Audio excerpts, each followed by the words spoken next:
కాశీ పంచక్రోశాలు ఉంటుందమ్మా. అందుకనే శంకరాచార్యులు వారు కోశేషు పంచస్వధిరాజమాన బుద్ధిర్భవానీ ప్రతిదేహగేహం సాక్షి శివ సర్వగతోంతరాత్మా సాకాశికాహం నిజబోధ రూప అని కాశీ గురించి చెప్తారు.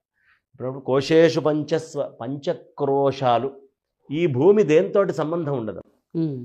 కాశీకి అంత ప్రాధాన్యత. కాశీ లోపల భూదానం చేయాలి అనుకోమ్మా, అంతకు మించినటువంటి విశేషం ఇంకోటి లేదు.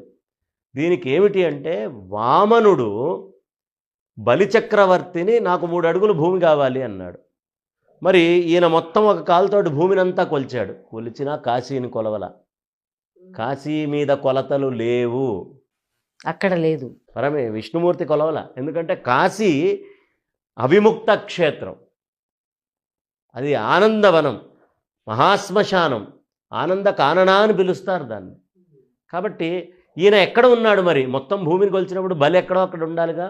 బలి కాశీ క్షేత్రంలో ఉన్నాడు. ఉండి 3వ అడుగు ఎక్కడ పెట్టమంటావయ్యా అన్నాడు. మరి స్వామి ఆయన కాశీలో ఉన్నారు కదా, ఇదిగోనయ్యా నా నెత్తి మీద పెట్టు అన్నాడు. 3వ అడుగు.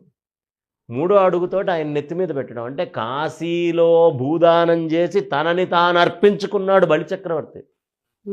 అందుకని అంత విశేషం.